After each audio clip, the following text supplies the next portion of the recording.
সাৰ্বজনীন দুৰ্গা উৎসৱৰ ৫৮তম দুৰ্গা পূজাৰ লাইখুটা আমি সকলোৱে ৰাইজ গৈৰ কমিটি সকলোৱে মিলি আজি স্থাপন কৰিলোঁ। আপোনাসবে ইয়াত উপস্থিত হোৱাৰ কাৰণে মই আপোনাসবক ধন্যবাদ জনাইছোঁ।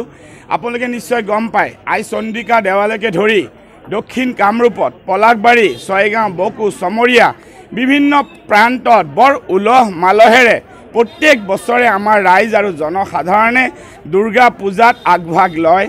আৰু ছয়গাঁও আঞ্চলিক দুৰ্গা পূজা কমিটিয়ে যোৱা ভালেকেইটা বছৰ অৰ্থাৎ আজি ৫৭টা বছৰ পাৰ কৰি আমাৰ কমিটিয়ে ৫৮ বছৰত ভৰি দিছে।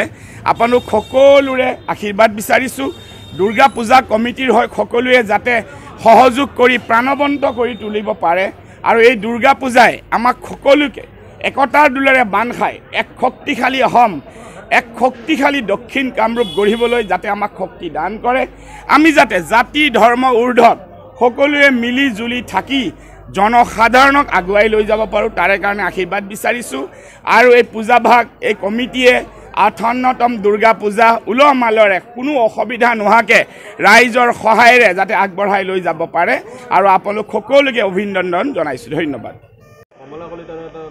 এতিয়াতো চাওক, আপোনালোকে নিশ্চয় গম পাইছে বিনন্দ শইকীয়া, সত্যব্ৰত কলিতা দাদা, তেওঁলোক দুজনে প্ৰাক্তন বিধায়ক আৰু এজন সদৌ অসম ছাত্ৰ সন্থাৰ ৰাজনীতি অগপৰ ৰাজনীতিৰ লগত জড়িত, এজন আমাৰ লগতে এটা সময়ত বিধায়ক আছিল, আমাৰ লগতে ওতঃপ্ৰোতভাৱে জড়িত আছিল আৰু তেওঁলোক ঘূৰি ঘৰৰ ল'ৰা অৰ্থাৎ তেওঁলোক ঘূৰি আহি আছে।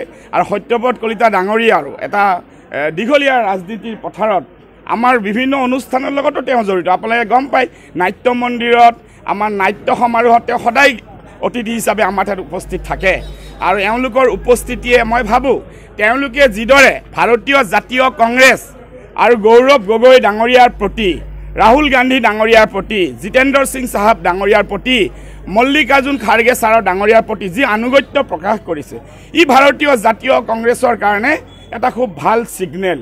আৰু অনাগত ২৬ত গৌৰৱ গগৈ ডাঙৰীয়াক লৈ আমি অসমত এক শক্তিশালী ভাৰতীয় জাতীয় কংগ্ৰেছৰ চৰকাৰ গঠনৰ দিশে আগবাঢ়িছোঁ। আৰু ই মই ভাবোঁ এওঁলোকৰ আগমনে কি সূচাইছে, এওঁলোকে আজি বৃহত্তৰ ৰাজনীতিৰ পথাৰখন এৰি ভাৰতীয় জাতীয় কংগ্ৰেছৰ লগত একাকাৰ হ'বলৈ বিচাৰিছে। ই কি সূচায়?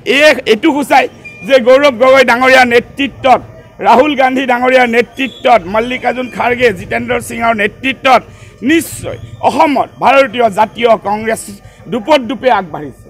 অসমৰ সৰ্বাংগীন উন্নয়নৰ কাৰণে, অসমখনক আগুৱাই লৈ যোৱাৰ কাৰণে তেওঁলোকে নিশ্চয় বদ্ধপৰিকৰ। তাৰ কাৰণে এওঁলোকৰতো এটা জীৱন পৰিক্ৰমা, দীঘলীয়া পৰিক্ৰমা আছে। এওঁলোকে এইকাৰণে আজি চামিল হ'বলৈ আগবাঢ়িছে আৰু আমি তেওঁলোকক অভিনন্দন জনাইছোঁ কৰিছোঁ। আটাইতকৈ ডাঙৰ কথা আপোনালোকক কওঁ, গৌৰৱ গগৈ ডাঙৰীয়াৰ নেতৃত্বত BTCত প্ৰথম লিষ্টত আমি 29টা আৰু ছেকেণ্ড লিষ্টত 9টা, আমি টোটেল গোটেই 40টা ছিটত সৰ্বমুঠ BTCৰ ৰাজনীতিত আমি টিকট প্ৰাৰ্থী দিছোঁ আৰু 40টা সমষ্টিতে আমাৰ নমিনেশ্যন প্ৰক্ৰিয়া সমাপন হ'ল। আৰু এইটো বহুত বছৰৰ মূৰত, আজি বহুত বছৰৰ মূৰত মই তামোলপুৰত নিজে উপস্থিত আছোঁ, বিভিন্ন প্ৰান্তত আমাৰ লিডাৰশ্বিপ উপস্থিত আছে। আজি যিদৰে জনসাধাৰণ আগবাঢ়ি আহিছে আৰু মোৰ বিশ্বাস BTCত গৌৰৱ গগৈ নেতৃত্বত এক আশাৰ এটা ৰেঙনি আমি দেখিবলৈ পাইছোঁ। এটা কথা, বিজেপি বিৰোধী যিসমূহ শক্তি আছে, ইণ্ডি এলায়েন্সৰ লগত যিসমূহ দল আমাৰ লগত জড়িত হৈ আছে, ৰাহুল গান্ধী ডাঙৰীয়াৰ সমাৰোহত তেজস্বী যাদৱো আছে, ষ্টেলিনো আহি যোগ দিছে, যাৰ মই কৈ আছোঁ সৰ্বভাৰতীয় আমাৰ এইটো ৰাজনীতি দল, ঝাৰখণ্ডৰ মুখ্যমন্ত্ৰীও আছে, অৰ্থাৎ ইণ্ডি এলায়েন্স জড়িত আছে।